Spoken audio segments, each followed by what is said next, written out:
Stitching, इसके लिए मैंने जो है डबल अर्ज का फैब्रिक लिया है और फैब्रिक है 2.5 मीटर। तो 2.5 मीटर में इजीली बन जाएगा। अगर अर्ज आपका कम है तो आप 3 मीटर फैब्रिक लेकर जमसूट बना सकते हैं। तो यहाँ पे मैंने 7 इंच तीरा लिया, 7 इंच आर्म होल लिया और जितना आपका साइज़ है उसमें 2 इंच की लूजिंग देंगे और 2 इंच एक्स्ट्रा मार्जिन रखेंगे। 2 इंच की लूजिंग क्यों दी? क्योंकि जो हमारा जंपसूट है वो लूज़ बनता है। तो यहाँ पे जो हमारी कमर है उसमें भी मैंने सेम रखा है, क्योंकि कमर पे हम बेल्ट लगाएंगे। तो जितनी मैंने बस्ट ली उतनी ही मैंने कमर ले ली और टोटल जो हमारा योक पार्ट है वो 16 इंच का कट किया है मैंने। यहाँ तक मामला क्लियर होगा।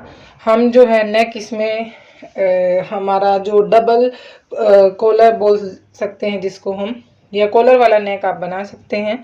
और यहाँ पे 4 इंच की चौड़ाई पर मैंने प्लेट डाली और ऊपर से प्लेट की जो ऊपर से हम लेते हैं पिवोटल पॉइंट, यहाँ पे 12 लिया मैंने। तो इस तरीके से आप बैक पार्ट को अलग कर लेंगे। फ्रंट पार्ट में आप 4 इंच पर गला काटें। थोड़ा सा ना तो राउंड में लेंगे, थोड़ा सा यू यानी कि राउंड यू लेते हुए आप जो है कट करेंगे। बिल्कुल गोलाई में मैं यहाँ पे नहीं कट करूँगी।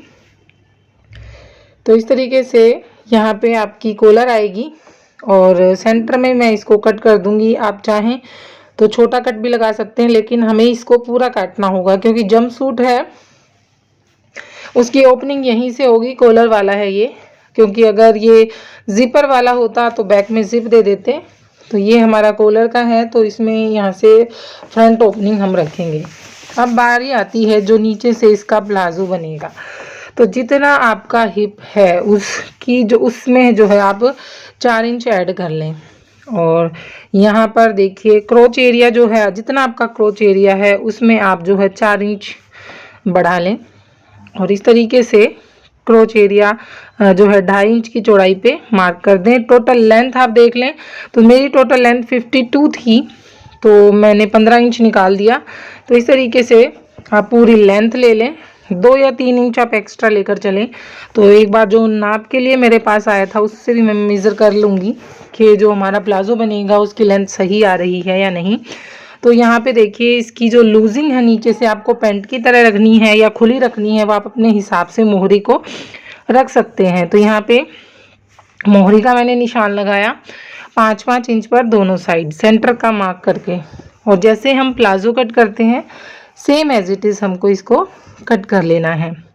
तो ये देखिए इसको मैं बिल्कुल आसानी से जैसे हम अपनी पैंट या प्लाजो कट करते हैं उसी तरीके से आपको कट कर लेना है। लेकिन हमारे जो है पैंट में क्या होता है, हम आगे और पीछे का हिस्सा अलग अलग कट करते हैं, इसमें हम दोनों को एक साथ कट करेंगे। तो यहाँ पे हमने इसको एक साथ कट कर लेना है और इस तरीके से शेप में आप कट कर लें। आपको ज़्यादा फ्लेयरी चाहिए तो आप जो है फैब्रिक आपको ज़्यादा चाहिएगा। तो यहाँ पे मैंने जो है मेरे को जितनी मोहरी चाहिए थी उसी हिसाब से मैंने इसमें रख ली है। और जो पहले का इनका जो कस्टमर का मैं बना रही हूँ उससे मैंने मेज़र कर ली लेंथ सही आ रही है या नहीं, तो उसी के अकॉर्डिंग मैंने इसको लेंथ को कट कर लिया है। तो यहाँ पे हमारे जंपसूट की कटिंग जो है कंप्लीट हो जाती है। बिल्कुल इजी है, कुछ भी मुश्किल नहीं है।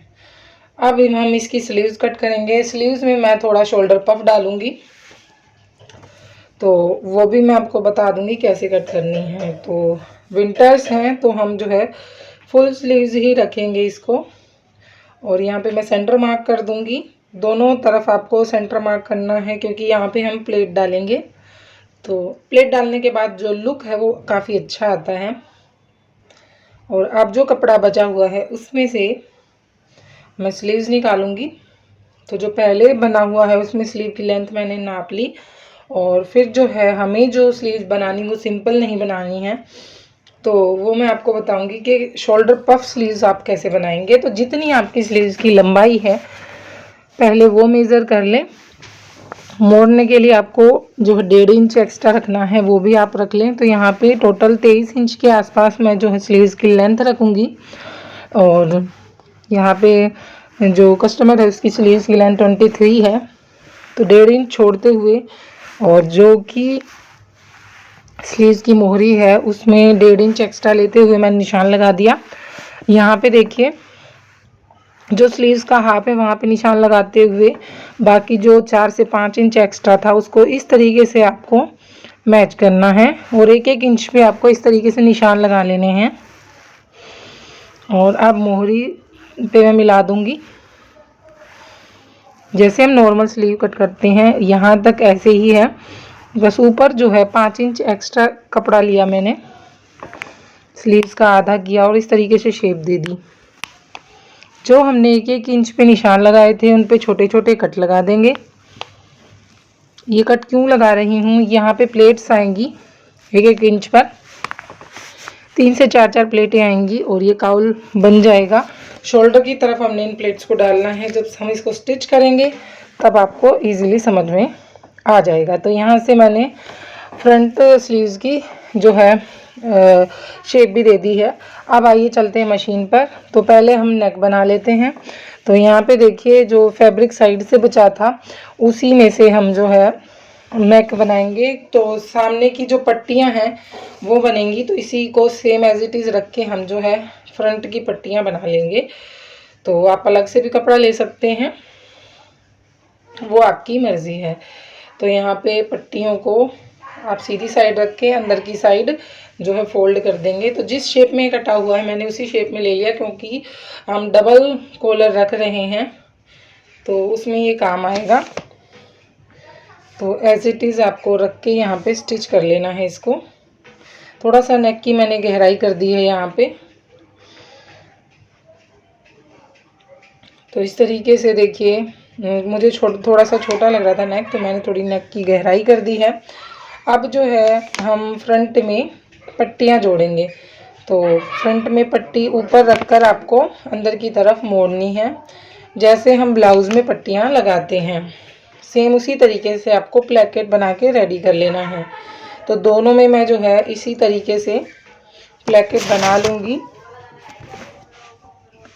तो यहाँ पे बढ़ाव पट्टी और जो अंदर की साइड मुड़ने वाली पट्टी है वो भी बना सकते हैं, बट मैं यहाँ पे दोनों को अंदर की साइड मोड़ूंगी और फिर जो है एक के ऊपर एक रख के कच्चा कर दूंगी, ताकि हम बाद में इसमें आपको हुक या जो भी बटन आपको लगाना है वो आप लगा सकें। तो यहाँ पे इसमें अंदर की साइड दाब की सिलाई लगा के ऊपर से मैं यहाँ पे कच्चा कर देती हूँ। आप चाहें तो सिलाई चला लें, आप चाहें तो यहाँ पे तुरपाई भी कर सकते हैं। तो मैं यहाँ पे जो है सिलाई चला रही हूँ। तो आगे का जो प्लेकेट है वो मैंने बना लिया है। तो दोनों के ही प्लेकेट को आप इसी तरीके से बना सकते हैं। और जंप सूट के लिए आप होजरी का फैब्रिक ले सकते हैं या थोड़ा सा जो है लटकने वाला फैब्रिक आप लें। कॉटन फैब्रिक जो है अवॉइड करें, थोड़ा अच्छा फैब्रिक आप लें तो ज़्यादा बेटर रहेगा। उसमें क्या है कि आपका जो जंप सूट की फिनिशिंग और जो लुक है वो बहुत सुंदर आता है। तो इसलिए इस चीज़ पर ज़रूर से ध्यान दें। तो यहाँ पे देखिए जो हमारी नेक की शेप थी उसी शेप में जो है उस पट्टी को मैंने रखा, और जब हम कॉलर अटैच करेंगे तो इसी के साथ जो है अटैच कर देंगे। तो यहाँ पे जो दूसरी साइड है, दूसरा जो प्लेकेट है उसको भी मैं सेम एज जो है रेडी कर लूँगी, और फिर जो है हम इसके ऊपर कॉलर लगाएंगे और हमारा जो है नेक रेडी हो जाएगा।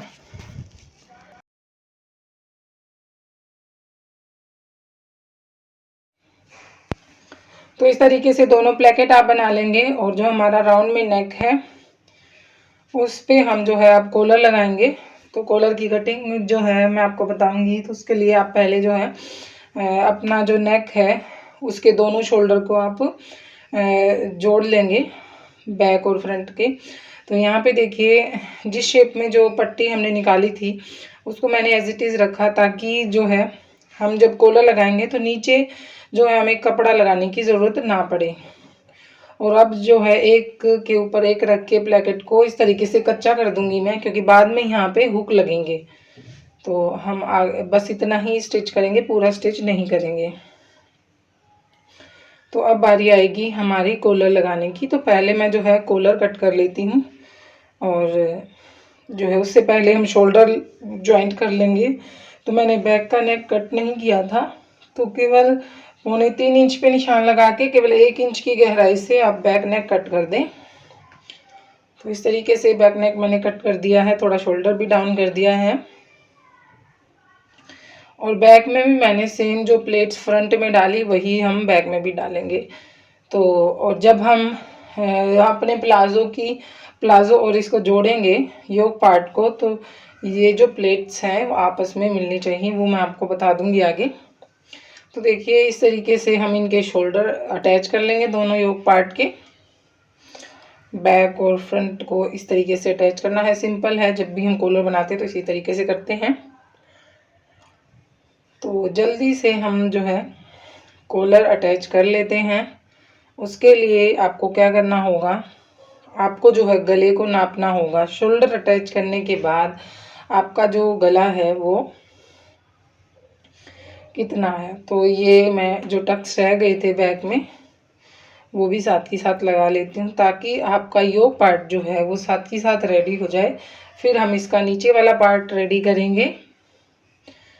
तो यहाँ पे देखिए इस तरीके से शोल्डर को आप मिलाने के बाद आगे से नेक को पकड़ेंगे और पूरे नेक को नापेंगे कि नेक कितना बैठ रहा है। तो यहाँ पे मेरे केस में 9 इंच पर आ रहा था, तो मुझे 9 इंच की ही यानी कि 18 इंच पे कॉलर कट करना था। तो इस तरीके से 3 इंच चौड़ी मैंने जो है कॉलर कट कर ली और इसको इस तरीके से शेप दिया जैसे शर्ट कॉलर आपकी होती है। और 2 फैब्रिक रखे नीचे और यहाँ पे इस तरीके से आपको सिलाई चलानी है। यहाँ पे जो हमारी मशीन है वो भी वाइट हो गई है, तो शायद आपको दिखने में थोड़ी सी दिक्कत हो, बट मैं साथ साथ बोल रही हूँ तो आपको इजीली समझ में आ जाएगा।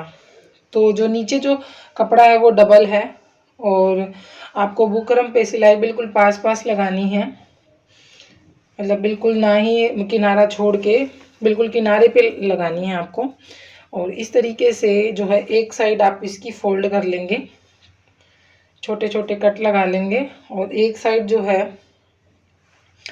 आप जो है फोल्ड कर लेंगे, एक साइड जो है ओपन रहने देंगे और किसी जो नुकीली चीज़ से इसके कॉर्नर निकाल लेंगे, जिससे कि शर्ट, जैसे कि आपने देखा होगा शर्ट कॉलर के कॉर्नर से आपको निकालते हैं।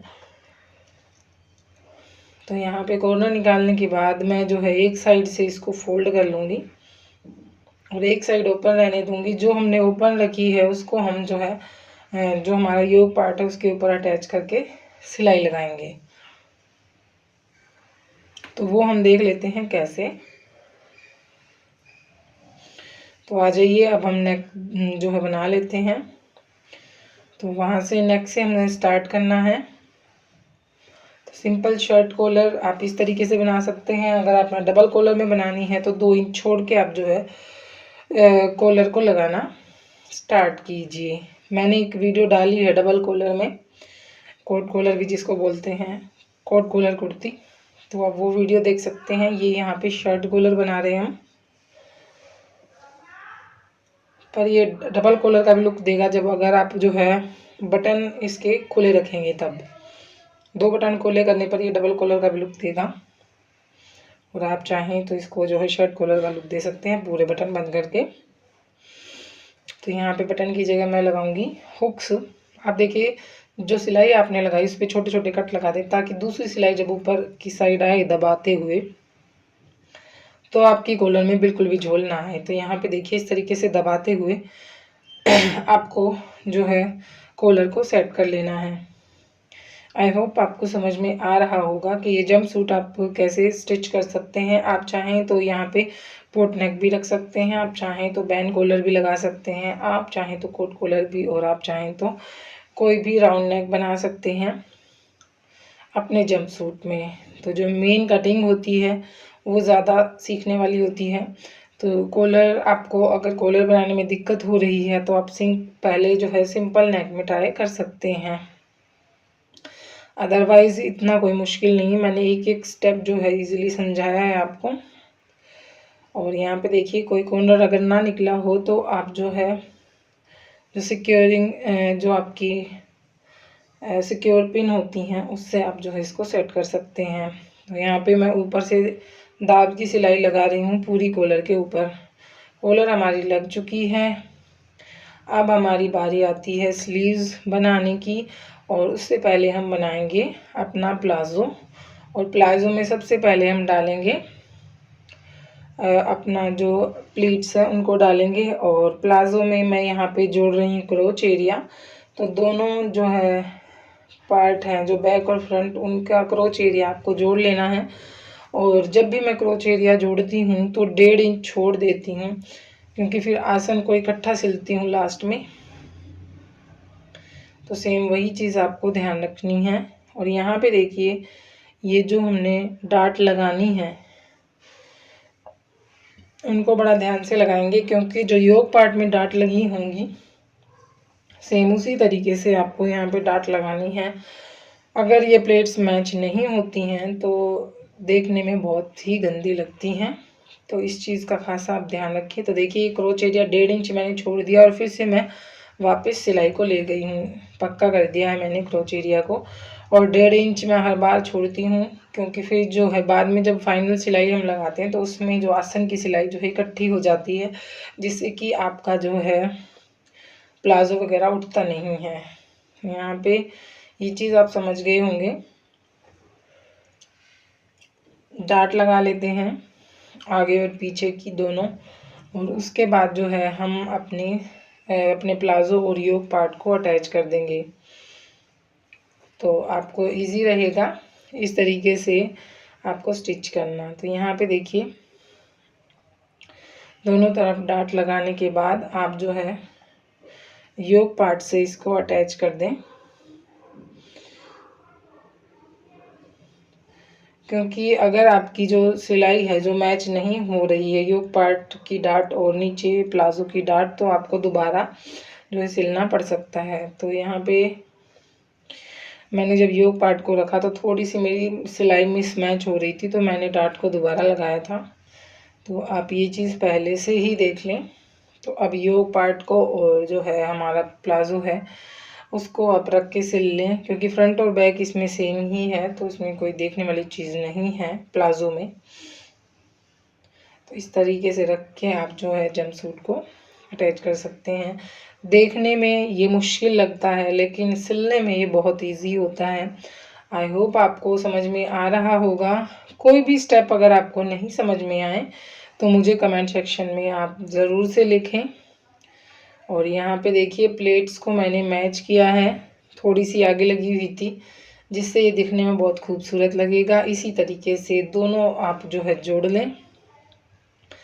उसके बाद जो है हम स्लीव्स को अटैच करेंगे, और स्लीव्स अटैच करने से पहले उसमें डलेंगी प्लीट्स। और उन प्लीट्स को हम कैसे डालेंगे वो भी मैं आपको बताऊंगी। तो यहाँ पे देखिए, बिल्कुल मैच हो गई हैं हमारी प्लेट्स। और अब बारी आती है स्लीव्स की। तो स्लीव्स की पहले हम मोरी आगे से मोड़ लेंगे, उसके बाद जो है हम प्लेट लगाएंगे। तो सेंटर में हमने जो सेंटर में निशान लगाया था और छोटे छोटे कट डाले थे 1-1 इंच पे, तो 3-3 इंच की प्लेट डलेंगी। अपोजिट साइड, आर्म होल की साइड उनका मुंह करके हम लगाएंगे, तो वो बहुत ही अच्छा काउल बन के आता है, लुक भी बहुत सुंदर लगता है। और क्योंकि ये कॉलर वाला है तो इसमें और भी अच्छा लगेगा। तो ये चीज़ आप ज़रूर से ट्राई कर सकते हैं। तो देखिए, इस तरीके से आपको जो है शोल्डर की साइड 1-1 इंच पे प्लेट लगानी है। तो ये 3 एक साइड प्लेट आएंगी, और दूसरी साइड आपको अपोजिट साइड इस तरीके से 3 प्लेट और डालनी है। कपड़ा ज़्यादा हो तो आप ज़्यादा करेंगे तो ज़्यादा आपका पफ बनेगा। 5 से 6 प्लेट होंगी तो ज़्यादा बनता है आपका पफ, उसमें आपको कपड़ा ज़्यादा लेना पड़ता है। तो ये देखिए, यहाँ पे हमारा बहुत अच्छा सा पफ बन गया है। और अब हम इसको अटैच कर लेंगे। ओपन ही अटैच कर लूँगी मैं, जो सेंटर है हमारा, और उस पर रख के इसको स्टिच कर दूँगी। तो इसी तरीके से आपको दोनों स्लीव्स को अटैच कर लेना है। उसके बाद हमने फाइनल सिलाई लगा लेनी है। बस हमारा जंपसूट बनके रेडी हो जाएगा। आई होप आपको पसंद आया होगा। कोई भी एक भी स्टेप आपको समझ में ना आया हो, क्योंकि ये वाइट है और वाइट मशीन पे ही हम काम कर रहे हैं, तो हो सकता है आपको देखने समझने में दिक्कत हो रही हो। क्योंकि जिनको सिलाई आती है उनको थोड़ी सी समझ वो अंदाज़ा लगा लेते हैं, जिनको नहीं आती है उनको थोड़ी सी मुश्किल होती है। यहाँ पे मैंने जो है 4 इंच की पट्टी कट की, 2 पट्टियाँ कट की और मैं बना रही हूँ बेल्ट फोल्ड करके। इससे क्या होगा, आपकी जो कमर हमने लूज छोड़ी थी उसमें जो है आप बेल्ट बांध के बो बना के अपनी साइज़ के हिसाब से इसको सेट कर सकते हैं। क्योंकि जंपसूट रेडी हम जो बनाएंगे तो जंपसूट लूज़ होता है, तो ये फिट करने के लिए हमने यहाँ पे जो है बेल्ट बनानी है। और जब हम फिटिंग करेंगे तो उसके साथ में हम जो है फ्रंट हिस्से में इसको अटैच करेंगे। तो इसको ऐसे सिलाई लगाने के बाद आप जो है इसको पलट लेंगे और जो सिलाई है उसको बीच में करके इसको आयरन कर देंगे। तो आयरन करने से जो सिलाई है वो बीच में आ जाएगी, तो दूसरी तरफ से दिखेगी नहीं। तो अब मैं जा रही हूँ प्रेस करने। तो यहाँ पे देखिए मैंने जो है बिछा लिया है, यहाँ पे फिटिंग का निशान मैं लगा लूँगी और साथ में मैंने बो को भी रखा हुआ है, जो हमारी बेल्ट है उसको भी अंदर की साइड पिन से अटैच कर दिया है। और अब हम इसमें स्टिच लगाएंगे। तो यहाँ पे देखिए मोहरी आपको जितनी रखनी है उसी हिसाब से। तो यहाँ पे मेरे को जो आगे से, क्योंकि फुल स्लीव है तो आगे से कम ही रहेगी मोहरी, ज़्यादा खुली नहीं रहेंगी। तो चूड़ीदार स्लीव्स हमारी पफ वाली स्लीव्स बनके रेडी हैं। तो अब हम इसकी फाइनल सिलाई लगा लेते हैं। यहाँ पे इससे पहले मैं जो है मोहरी जो है उस वो मोड़ना रह गया था हमारा, तो अब हम इसकी मोहरी मोड़ के फिर इसकी फाइनल सिलाई लगाएंगे। तो मोहरी आप पहले पर लेंथ नाप लें, आपने जो एक्स्ट्रा फैब्रिक लिया था उसके अकॉर्डिंग आपकी लेंथ आ रही है या नहीं। कम ज़्यादा हो तो आप कपड़ा अटैच कर सकते हैं, अगर ठीक आ रही है तो आप उस हिसाब से मोड़ कर इसको रेडी कर सकते हैं। तो मोहरी हम दोनों की सेम साइज़ में यहाँ पे इसी तरीके से मोड़ के और रेडी कर लेंगे। ये तो मैंने सिंपल बनाया है, आप मोहरी में डिज़ाइन वगैरह भी दे सकते हैं। तो पहले आप सिंपल बनाएं, उसके बाद डिज़ाइनर जंपसूट बनाना सीखें। तो इस तरीके से अब हम इसमें फाइनल फिटिंग लगाएंगे। तो फाइनल फिटिंग के बाद जो है आपको दिखाऊंगी ये जंपसूट बनके कैसे रेडी हुआ। देखिए इस तरीके से अब जो है इसकी फाइनल स्टिचिंग हम कर देंगे। तो यहाँ पे थोड़ा थोड़ा ही मैंने दबाया है, तो पूरी आप जो है इसकी स्टिचिंग कर लें नीचे से लेके ऊपर तक। आप चाहें तो जो पैंट है उसमें पॉकेट भी लगा सकते हैं। यहाँ पे मैंने जंपसूट को सिंपल बनाया है। अब देखिए मैंने 1.5 इंच पे जो छोड़ा था उसको आप जो है समझें कि मैंने क्यों छोड़ा था। तो पहले देखिए हम जो मोहरी से और क्रोच एरिया तक सिलाई लगाएंगे और फिर जो है जो जगह बच जाएगी वो पूरे आसन की एक सिलाई में आ जाएगा, जिससे क्या होगा आपका जो पैंट है आपकी जो पैंट है वो ऊपर से उठेगी नहीं, यानी कि क्रोच एरिया से उठेगी नहीं। तो अब जो है मैंने यहाँ तक सिलाई लगा ली है। अब जो क्रोच एरिया में थोड़ी सी सिलाई रह गई है, 1.5 इंच पे दोनों साइड छोड़ी थी, तो उसको भी कंप्लीट कर लेंगे और 2-3 बार सिलाई चला देंगे। क्योंकि क्रोच एरिया पे जो है सिलाई मजबूत होनी चाहिए, बैठते उठते टाइम जो है जो सिलाई हम सिंगल लगाते हैं वो खुल जाती है। तो इसको थोड़ा सा ध्यान रखें और चाहें तो 1-2 कट लगा दें, क्योंकि यहाँ क्रोच एरिया जो है वो कर्व में होता है, तो थोड़े से कट लगा के आप काम कर सकते हैं और फिर इसको इंटरलॉक करके अच्छे से जो है पैक कर सकते हैं। उससे क्या होगा, एक तो झोल नहीं आएगा और अच्छे से आपको एक एक सिलाई पे आयरन करनी है और फिर देखना आपके जंपसूट की फिनिशिंग। यहाँ पे मैंने जो है जो बनाई थी बेल्ट उसको आगे से हमने फोल्ड नहीं किया था, तो उसको मैं आगे से फोल्ड कर देती हूँ। तो आप चाहें तो अपने तरीके से पहले ही जो है यहाँ पे सिलाई लगा के पलट सकते हैं। मैंने जो है सीधी सीधी सिलाई लगाई थी उसको पलट दिया था, तो अब जो है मैं अंदर की साइड बेल्ट को फोल्ड कर रही हूँ। तो फाइनल लुक के लिए आप रेडी रहें। बस हमने जो है बेल्ट को सेट करना है। बेल्ट सेट हो गई है, बस आगे से मैं इसको स्टिच कर रही हूँ ताकि जो है हमारी जो बेल्ट है दिखने में सुंदर लगे। तो फाइनल लुक कुछ इस तरीके का था। तो ये हमारा जंपसूट बनके रेडी हो गया है। दिखने में सिंपल सोबर है, बट ये पहनने के बाद बहुत खूबसूरत लगेगा। तो देखिए जंपसूट की फिनिशिंग आप देख सकते हैं, और बेल्ट को सेट करके आप अपनी कमर के हिसाब से बना सकते हैं। तो आज की ये वीडियो आपको कैसी लगी, आपको ये जंपसूट कैसा लगा, मुझे कमेंट सेक्शन में ज़रूर बताइएगा। राधे राधे।